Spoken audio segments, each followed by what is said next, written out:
যাচ্ছে চেরাপুঞ্জি। এই গুহা থেকে বেরোনোর কিন্তু দুটো রাস্তা আছে, একটা আলোকিত এবং প্রশস্ত,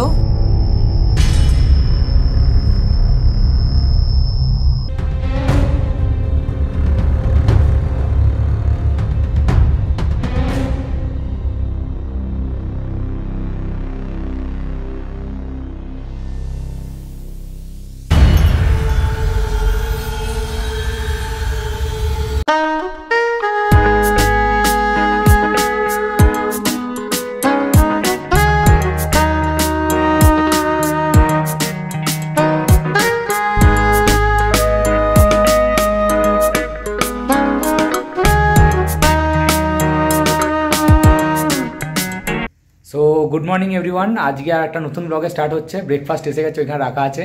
টেবিলগুলোকে আমরা সব মালপত্রকে ভরিয়ে রেখেছি, ওই জন্য টেবিলের উপর রাখার অপশন নেই। এই এতক্ষণ ধরে মাটিতে বসে আমি এইগুলো, এই কিচেনটা, এখানে বদ্রিশে একটা ফ্ল্যাগ আছে, ওটা ছিঁড়ে গেছিলো। আমি আমার চুস্তুতো দিয়ে, এই যে চুস্তুতো দিয়ে সেলাই করছিলাম ওটাকে। তো আজকে যত চেষ্টা করবো আমরা মসমাই কেভের দিকে যাব, আরও কেভটা আজকে কভার করার চেষ্টা করব। আর ঠাঙ্গারাম পার্কের এখানেও একটা ওয়াটারফল আছে, তো সেটা যদি আমরা তাড়াতাড়ি ফিরে আসতে পারি সেখানে। আর সেভেন সিস্টার ফলসের সামনে আমরা রোজই যাচ্ছি, কিন্তু সেভেন সিস্টার ফলসটা এতটাই মেঘে ঢেকে থাকছে যে আমরা দেখতে কিছু পাচ্ছি না। রাত্রে যখন ফিরছি তখন আকাশ পরিষ্কার থাকছে, বাট রাত্রে তো মানে ভিজিবিলিটি কম, সেই জন্য দেখতে পাবো না। আর দেখি আজকে দেখি যে ফেরার সময় যদি আকাশ পরিষ্কার থাকে তাহলে, কারণ এখানে দুপুর আর বিকেলের টাইমটাতে খানিকক্ষণ পরিষ্কার থাকছে, বাকি সকালবেলাও রেনফল হচ্ছে। মানে আজকেও কালকেও সারা রাত বৃষ্টি পড়েছে। সো আজকে আমরা মোটামুটি রেডি সবাই, আবার বেরোবো সবাই। প্লাস্টিকে মুড়ে ভর্তি হয়ে গেছি। আর বেরোতে পারিনি, এখন 10:30 বাজে, 10:30 বেজে গেছে। হ্যাঁ, মেঘের দেশ, মেঘ আর চাচ্ছে না। সবাই কেমন লাগছে শুধু এই রেনকোট পরে সারাদিন? হ্যাঁ, দারুণ লাগছে। তো রেনকোটই মজা। ঘর থেকে বেরিয়ে পড়েছি আমরা, আর বৃষ্টি হয়ে যাচ্ছে চেরাপুঞ্জি। তো সকালটা খুব খারাপ, আজকে 75% বৃষ্টি দেখাচ্ছে। এখন আমরা যাচ্ছি মসমাই কেভের উদ্দেশ্যে। ওই দেখা যাচ্ছে দূরে সেভেন সিস্টার না, 1 2 3 4 10 সিস্টার হয়ে গেছে। এত 10 12 চারিদিক দিয়ে জল পড়ছে। 1 2 3 4 5 6 7 10 7-এরও বেশি দেখা যাচ্ছে। ওইখানটায় যে রোজই ক্লাউডি দেখছি, যাই না এখন দেখতে পাচ্ছি, বাট বৃষ্টি হচ্ছে বলে জল সব কটা দিয়ে নামছে, ওই জন্য প্রমিনেন্ট বোঝা যাচ্ছে, এটাই আর কি। সো এইখানে হচ্ছে আমরা এখন এন্ট্রি করছি, এটা হচ্ছে মসমাই কেভ। হ্যাঁ, এখানে হচ্ছে 10 টাকা করে হচ্ছে পার্কিং চার্জ, আর সামনে পার্কিং করতে হবে, দেন এন্ট্রি ফিস ওখানে আলাদা আছে। এটা হচ্ছে মসমাই কেভ। এটা হচ্ছে মসমাই কেভের এন্ট্রি, হচ্ছে এখানকার রুট ম্যাপ।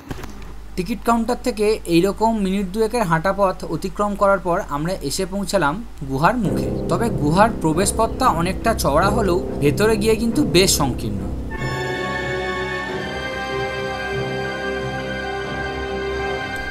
ফলস্বরূপ অনেক বয়স্ক লোকই টিকিট কেটেও তারা আর ভেতরে যাওয়ার সাহস পাচ্ছে না। তবে এখানকার কর্তৃপক্ষের তরফ থেকে অনেক জায়গাতেই আলোর ব্যবস্থা করা আছে। অনেক জায়গায় হাঁটু মুড়ে প্রায় জুবুথুবু হয়ে এগোতে হবে, না হলে কিন্তু মাথায় আঘাত লাগার একটা বিশাল সম্ভাবনা থেকে যাবে। এই গুহা থেকে বেরোনোর কিন্তু দুটো রাস্তা আছে, একটা আলোকিত এবং প্রশস্ত, তবে আমরা কিন্তু সংকীর্ণ অন্ধকারাচ্ছন্ন রাস্তাটাই বেছে নিয়েছিলাম।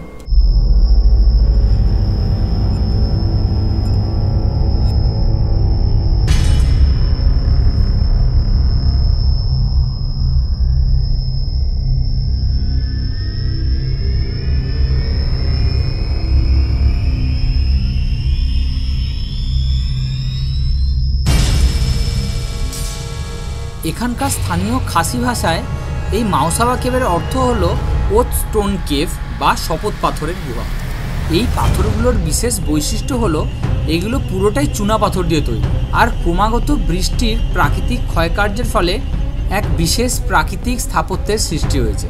শোনা যায় এখানকার স্থানীয় শিকারীরা শিকার করতে এসে প্রথমবার এই গুহাটার আবিষ্কার করেছিল।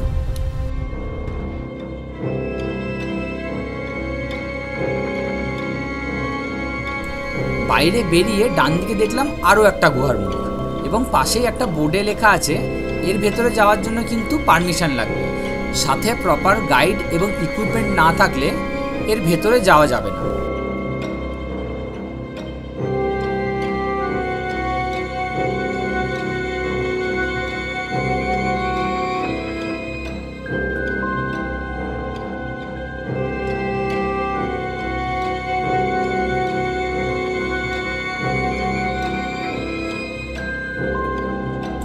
অজানাকে জানার লোভ সংবরণ করতে না পেরে আমি আর অমিত ভেতরে ঢুকে পড়লাম, যতটুকু যাওয়া যায়। আচ্ছা, এরপরে একদম সুড়ঙ্গ রাস্তা। না, আমি আর যাচ্ছি না ভেতরে, চলো একটুখানি। এর ভেতরে কিন্তু একদম সুড়ঙ্গ রাস্তা, একদম না কোনো লাইট আছে, যাওয়ার রাস্তা মতো আছে কিন্তু অনেক তলা দিয়ে সে বুকিং করে পুরো রাস্তা আছে। আসছে তো এখানে আছে সমস্ত এখানকার যে লোকাল ইউনিফর্ম, খাসি ট্র্যাডিশনাল ইউনিফর্ম, সেটা স্যার তোমরা ছবি তুলতে পারো, বাচ্চাগুলো খুব মজা নিচ্ছে। এখানকার ওয়েদার কিন্তু প্রচণ্ড খামখেয়ালি, এই রোদ্দুর আর এই বৃষ্টি। এখন দেখো চারপাশ বেশ পরিষ্কার, কেউ বলতেই পারবে না খানিকক্ষণ আগে এত বৃষ্টি হচ্ছিল। আমরা আবার ওই একই রাস্তায় ফ্রুট ফলসের রাস্তাতেই যাচ্ছি, কারণ আগের দিন রাত্রি হয়ে যাওয়ার ফলে আমরা এই সামনের ফলসগুলো কভার করতে পারিনি। আসলে এখানে এত ফলস আছে যে একদিনে একই রুটে সব ফলস কমপ্লিট করা কিন্তু বেশ চ্যালেঞ্জিং।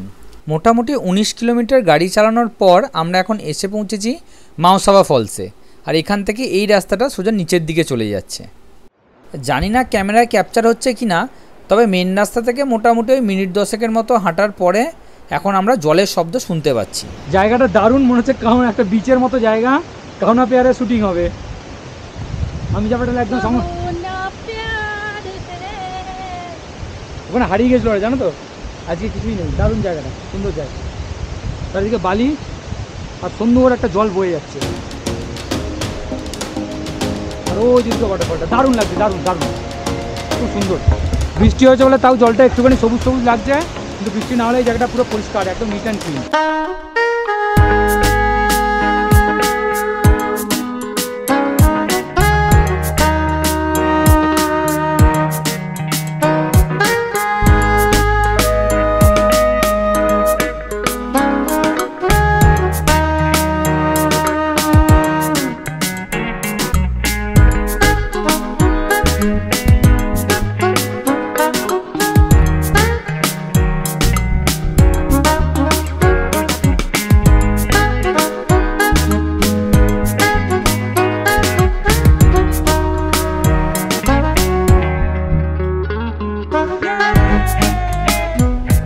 সূর্যের রোদ এখন একদম পরিষ্কার, আর আমাদের পরের লক্ষ্য হচ্ছে জেনেইলার ফলস আর Lokla falls. According to Google map Mawsaba falls থেকে লোকলা ফলস বা জেনেইলার ফলসের দূরত্ব হচ্ছে 1.3 কি 4 কিলোমিটার, তবে সেখান থেকে কিন্তু বেশ খানিকটা হাঁটা রাস্তা আছে। আর এই হচ্ছে জেনেইলার ফলসের এন্ট্রি, সামনেই বাইক পার্ক করে, বাকিটা কিন্তু হাঁটা রাস্তা। এখান থেকে দুটো রাস্তা আছে, একটা হচ্ছে সুইমিং পুল, একটা হচ্ছে ওয়াটারফল। আগে ওয়াটারফল যাই চলো। মেঘালয় সম্পর্কে আরও একটা গুরুত্বপূর্ণ ইনফরমেশান হচ্ছে যে মেঘালয়ে তোমরা 4 চাকায় আসো বা 2 চাকায় যাতেই আসো না কেন, হাঁটাহাঁটির অভ্যেসটা কিন্তু রাখবে, কারণ এখানে যে ফলসেই যাও না কেন গাড়ি রাখার পর ওই ফল সবজি যেতেও কিন্তু অনেকটা রাস্তা হাঁটতে হবে, এবং হাঁটাহাঁটির অভ্যাস না থাকলে এইরকম সুন্দর প্রাকৃতিক পরিবেশটাকে কিন্তু তোমরা উপভোগ করতে পারবে না, শুধুই মনে হবে আবার হাঁটতে হবে।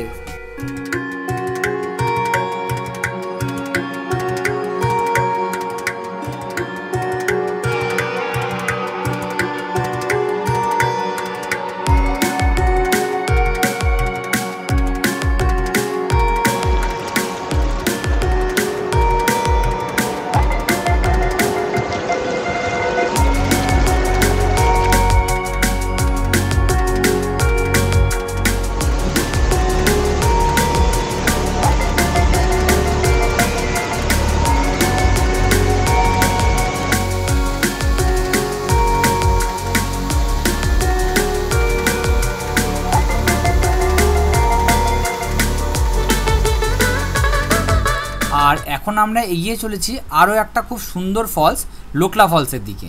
এখানেও লোকজন খুব একটা আসে না।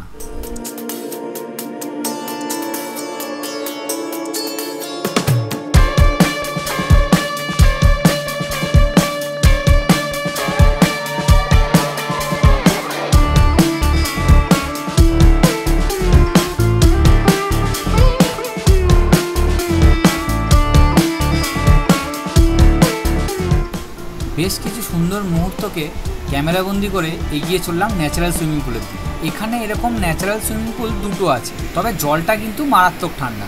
এই কদিনে হেঁটে যে পায়ে ব্যথা ছিল, আমরা সবাই মোটামুটি জলে বসে পা পুরো একদম ভালো করে ম্যাসেজ করে নিলাম। এত হাঁটাহাঁটির পর পাগুলো কিন্তু ব্যথায় বেশ ভারী লাগছিল, কিন্তু এই ঠান্ডা জল পায়ে লাগার পর পাগুলো কিন্তু এখন বেশ হালকা লাগছে।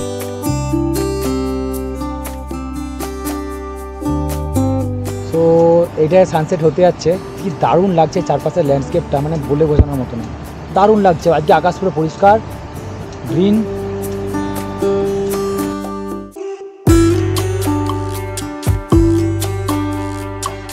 তো আজকে আবার রিকাশিতে ফিরে এসেছি, রিকাশি গেস্ট হাউস, আমাদের যেখানে রুম নেওয়া আছে।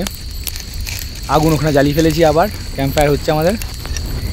আর এখানে সঙ্গমিত্রা, তারপর দিকে কিছু না প্রিয়াঙ্কা, দুজনে মিলে রান্না করছে। আজকে আমাদের মেনু হচ্ছে আলু ভাজা, খিচুড়ি, আর কি হচ্ছে আলু ভাজা আর খিচুড়ি।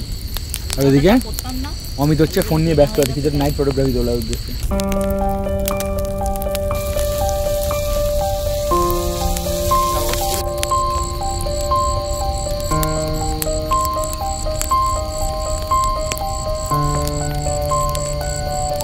তো আমার এই এপিসোডটা তোমাদের কীরকম লাগলো অবশ্যই কমেন্টের মাধ্যমে জানিও। কাল সকাল সকাল 7 সিস্টার আরোয়া কেভ করে সোজা বেরিয়ে যাব হচ্ছে ওয়াকেন ভিলেজের দিকে।